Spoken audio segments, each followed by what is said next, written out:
guys, it's Emily Tiamslin and Erin Tiamslin here. We're going to be talking about emotional or business maturity in terms of taking credit today. And one of the things that can really accelerate or decelerate your business is a leader's ability to give and not need to be taking credit. And we're just going to talk briefly about this because I'm sure all of you guys know this subconsciously. We're just going to bring it to the forefront of our prefrontal cortexes today and talk about it as a concept because it's a really powerful concept that can really help sustain your business. It's a very sustainable thing to be aware of when we're trying to take credit, overly trying to take credit in our business, especially if you're in a leadership position. And to just start on kind of a personal note, so I'm in a business, and sometimes I can want to take credit for things, as we all can. And sometimes I'll notice that I really want to be seen, or I feel like it's important to take credit. I feel like it could give me something if I got credit. And a good example of this is yesterday we had a meeting, and I had done a lot of I typed out basically a lot of our kind of like a wide angle lens of our entire business and all this basically kind of administrative work, just getting the layout of the whole thing and trying to map out what needs to be done. Anyway, during our meeting, which is so nice, just we're kind of in our flow in the meeting, everything's going really well, and then Aaron which is really nice, he says, just by the way, everybody, just so you know, Emily did this. And it's really funny because beforehand my ego thought it wanted that, and then in the middle of the meeting when it got that, it kind of fell flat. And it's so funny because it just felt awkward, and I didn't feel real. It didn't feel true. And my natural reaction is like, well, I didn't really do this. Well, the truth is we all did it. Yeah, right? we all did this. I did is type it. It's a team endeavor. I typed this up. That's it. Like, we're a team. We did this. And that would have felt better. I didn't know what to say, so I just kind of sat there like, okay, let's move on, And I was just kind of like, well, I think I said something like, Aaron and I worked on this, actually. But anyway, it's always best to have like a full team like inclusion there, I think. Mm-hmm. And looking back on that, I'm like, why did that feel? Because it kind of felt gross. Let's just say gross. And so if something feels gross to me, I'm going to look into it. I'm like, why did that feel gross? It's because I allowed that. I didn't say, well, thank you, and this is a team collaborated, like we all did this for sure, because all I did is type. That's all I did, which is small. As we got talking into this, we really started to recognize and notice that anytime we try to take credit for something or subdivide credit or anything like that, it's a form of separation. And the ego loves that. It loves that, like, this is me and you are you, and I did this or we did this, even if it's like me and Emily. And there's 4 of us that are on this 10X Flow SEO leadership team. And even if we were like, well, we did this, that is, we had a sense of separation that comes from that. And any sense of separation is just not going to foster unity and team, wholeness. It's not helpful. It doesn't build the business. So this is why we're talking about taking credit today, because if we can notice when we try to take credit, it can really help us and empower us as leaders of a business to be able to foster growth and development and progress rather than separation or putting up walls, or stagnation. And so taking credit, it's something us natural humans, we like to do, but sometimes we're not aware consciously that it does not actually foster team unity. And so in talking about taking credit, And we're talking about taking credit for good. This whole thing is about taking credit when something good happened or Something's something going good right. is produced or Yeah. anything that everyone seems to be on board with. That's a good thing. So this is part 1, and then part 2 we're going to do a whole nother video about taking credit for bad. So yeah. this is the taking credit for the good stuff. Yeah, and this is all really it's all part of emotional maturity, business maturity, right? So let's talk first leadership, and there's a few major themes here we're talking about. One is leadership, the other one is sustainability, and then we're going to reference some movies and show how some people try to take credit and want to be seen versus the protagonist is almost always the one who's willing to be unseen, that's giving and lifting the team. So in terms of leadership, our business language, how valuable is your client relationships, right? Is it us, our company, and you as a client? Are we too segmental and separate in our language, or are we continually fostering an us mentality? I've noticed the best salespeople and the best client managers are people who really can bridge those gaps and move forward with their clients and not speak to them as their clients necessarily, but as a we, like we're doing this, we're moving forward, right? And that'll come out in language, but that usually actually starts like a really incredible salesman. It starts with a unified mentality, like just believing that almost like we are connected. So instead of disconnected, it's a belief in connection that fundamentally comes out in language. Yeah. Also, when it comes to team building, how much time do corporations spend, and money, really, resources, on fostering a unified team? They spend so much money on retreats, so much money on really fostering unity in ways that are, environmentally,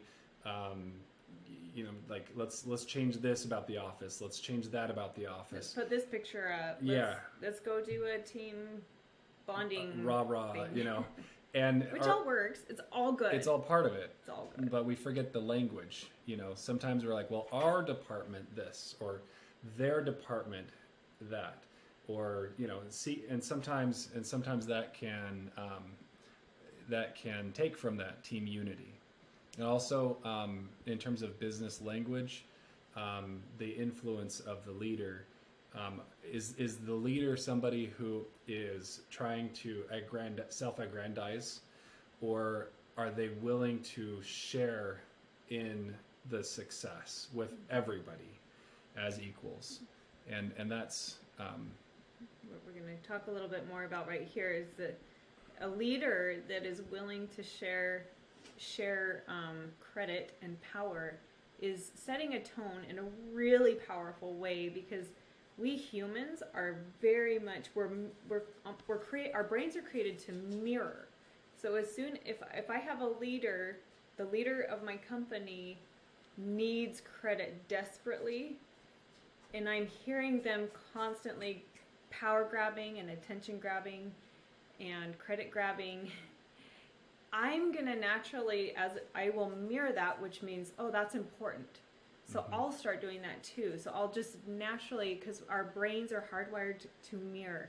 And of course that's reactive, which we don't want to be.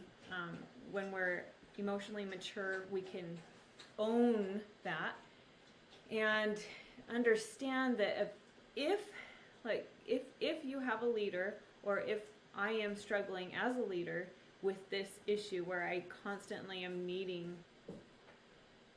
Okay, so a really mature leader is going to have their own self-approval, which is really where approval comes from. Approval cannot be gotten from, like, I can't get it from outside me. Self-approval is actually something only I can give myself. And so we have this picture of, well, imagine a picture of yourself hugging yourself in a mirror. That's really, that kind of self-approval has a lot of power to give. It's abundant, and it's not needy, and it's overflowing with capacity and a willingness to give. So there's one thing that a captain of a ship can do to sink the ship. If there ever was one thing, Emily was telling me that there was this speech that somebody was given, I guess maybe a graduation speech or something, some college. And one of the main things that they were really bringing home was the one thing a leader can do to really take down the ship is to seek approval, is to seek that from without themselves. To need it. To need approval. Yeah. So seeking approval is the same as taking credit. Okay? So it's a form of power grabbing, which comes from insecurity. It fosters the same through the entire leadership team. Like Emily was saying, what the leader does influences the tone that the leader sets, influences a lot of what the rest of the team does, eventually throughout the entire company. And when we're power grabbing or credit taking, simply means we're withholding approval from ourselves. Okay? So this is why the one thing a business owner can do to sink a ship is to seek approval, because really the ego sabotages business. It's like a stop sign. Once the ego comes out and tries to take credit, it's like, oh, I did that. Oh, just so you know, that was me. That's that form of separation that immediately it just stops progress. It stops a team from moving forward. There's really no actual gain, even though we may suppose that there is some some glory in taking it. There really isn't. It's impossible. You can't take power. Power is earned. So one thing to do if you're in a situation where someone's constantly power seeking or power grabbing, and it can be difficult, is to notice that they are fine to try to take power there. I'm safe. I'm totally safe to even say, yeah, you did great. Yeah, you did amazing. And notice that they're not gaining power there, even though they're trying to.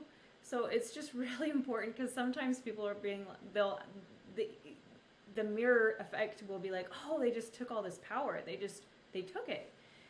Don't believe that thought. They actually can't take power. It's not something you can just grab. You can't take love. You can't take approval. Yeah, it is earned. Appreciation. It is earned, and so be patient. Usually people that are doing this, we need to have a lot of charity for it and be very, very, very patient with, because all they're saying is, I'm very insecure. Please tell me I'm good enough. I need someone to tell me I'm good enough right now. Yes, that's a level of immaturity. And that's okay. Like, that's I'm okay. safe to hear them say, I need your approval. I really need your approval. I'm safe. They're safe. And just know that actually nothing's happening. Yes. So I love that. One of the things we love so much about one of our favorite teachers is Byron Katie.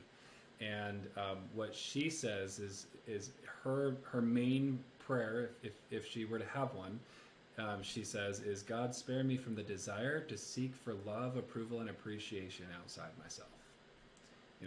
Help me not go outside me looking for that. In other words, help me to not be in lack. Help me to not be in that scarcity where I don't have that abundance within, right? And it doesn't work. It doesn't work. We know this doesn't work because we have people like insanely famous people with millions and millions of admirers who are still in lack, they will take their lives. So we know that doesn't work. It doesn't come from outside. No matter how many people approve of you, it will never be the same as self-approval or connecting with a part of ourselves that can approve of us, which, I mean, Aaron and I believe is like God, but you could think of source or the universe or whatever you want to call it, but it is the part of us that's connected to everything, and that's the part of us that can approve of us.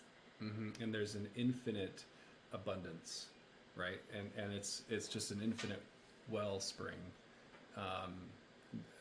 and that's what we need to lean on, is we need to lean on our own on that capacity that is It's in everyone. it's in every single person. It's a part of. I promise there is a part of you that can, if you reach for it, it will approve of you and love you and hold you. Mm-hmm. So needing approval, it's like trying to steal, as if approval and acceptance was a limited resource, like a part of a pie, right? Like, oh, I need it. I need somebody to give it to me. Mm-hmm. And so anyways, that is a form of sabotage that the captain of the ship, if the captain doesn't have resourcefulness, it's just going to bring the ship down. Now let's talk about setting the tone as mature leaders. Setting the tone as mature leaders comes from self-approval. Some of the greatest leaders, they can lift a piano unseen. So what I mean by that is one of my favorite messages that I've ever heard was from President Uchtdorf. You can Google it if you want to. It's Lift Where You Stand. And what the message is it basically says it doesn't matter where you are, what position you are, in a church calling or in a business or in a family, or in any circumstance. Doesn't matter what position you're in, you can lift wherever you stand. And you're valuable there. You're equally valuable. I just have to say this along with a lot of people are familiar with Jesus Christ, and we humans, the ego, the human nature of us is to hierarch constantly. The mind is constantly wanting to. It just does that. Don't even try to stop it. It's going to do it. It's just constantly, where am I in relation? Am I above or below? Blah, blah, blah.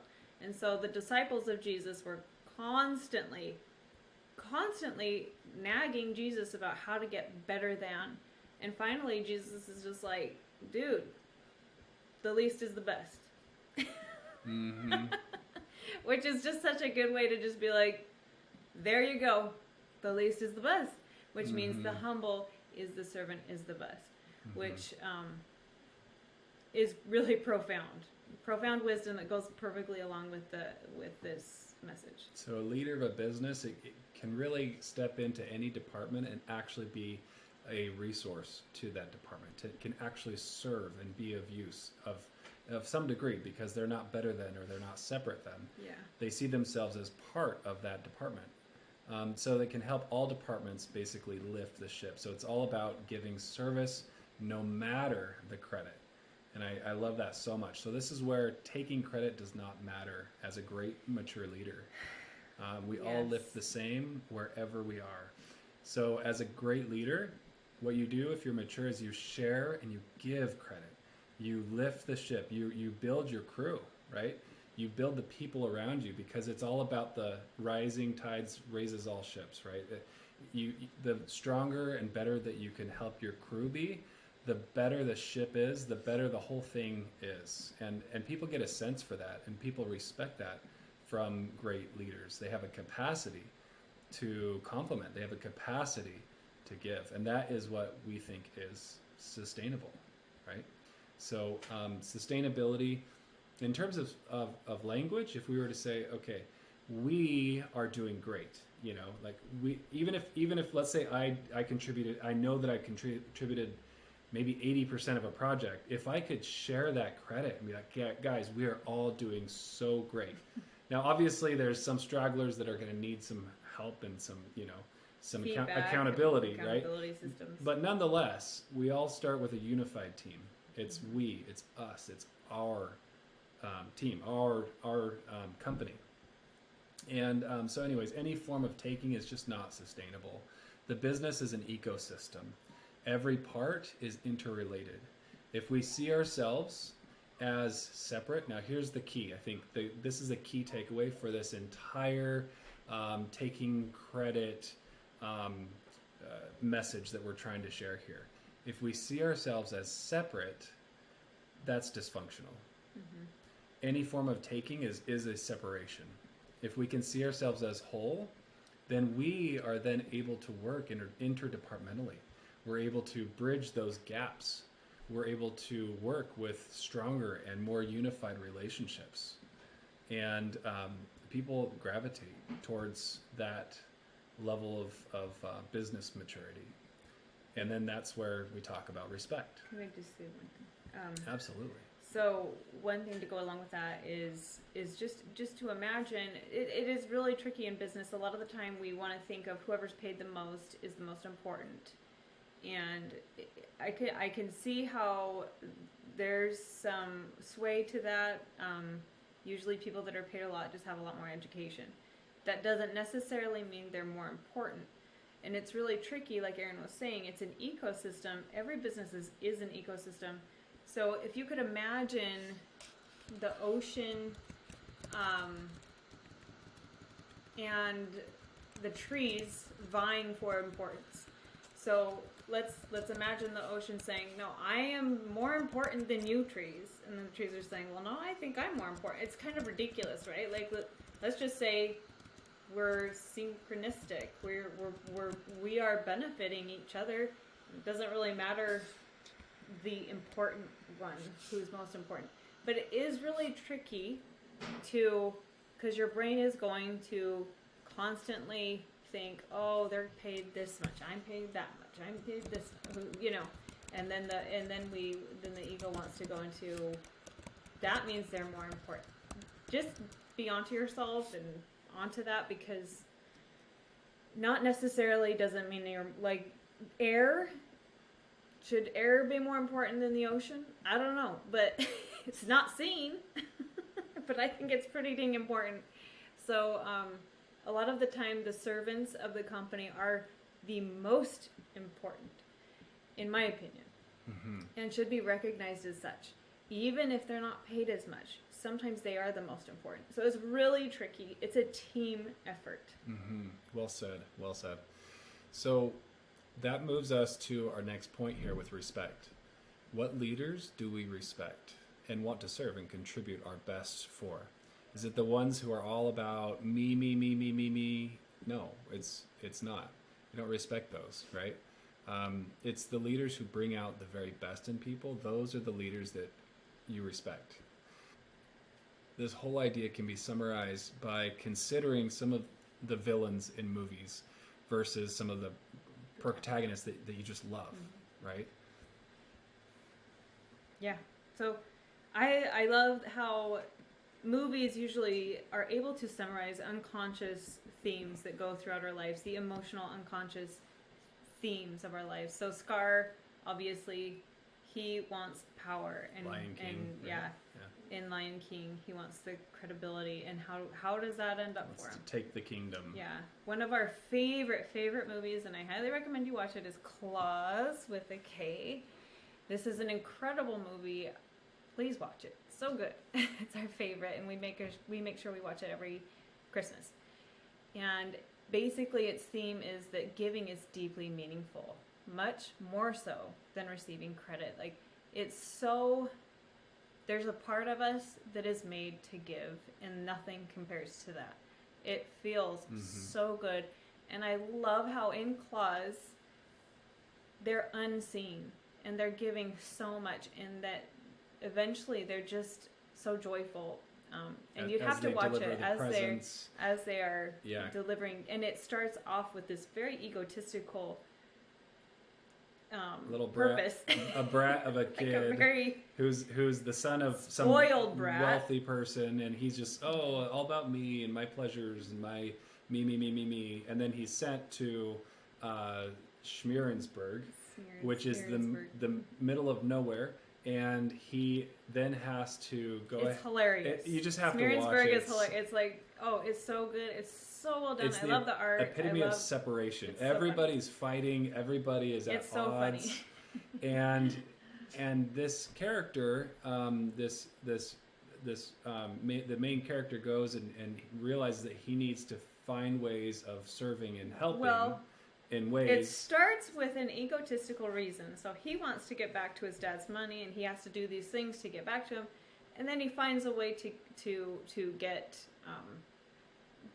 kids involved, and then so it becomes basically Christmas. But it started as an egotistical reason, and then it starts changing his heart. So beautiful, because as the more he's giving, the more unseen giving he's doing. You just watch his heart soften and soften and soften, and everything starts changing. It's so beautiful. I highly recommend Well, watching it. he finds the satisfaction of life. And as The joy, he the deep teams up joy. with Claus, and as they go and they give and they see the difference they're making for individuals, that spirit of Christmas, it's something that's possible to exist within a business, and it starts with the leader. And so giving is deeply meaningful, so much more than receiving credit. And that's what we really want to try to exemplify in a business as leaders, is we want to show that we can give in unseen ways. Same with Cinderella. So the greatest is the one who serves. She is giving and serving and doing all these things, and from a viewer watching this movie, we're like, "Oh, you poor thing! It's very painful. This is a terrible plight." But then you notice what happens. Like, magical things happen in her life, and that is a true principle that comes as we are willing to serve unseen. And so you will not go uncompensated for good giving, a goodness, a truly, what is the theme of Claus? One good deed sparks another. One truly good deed. I don't always one, like yeah.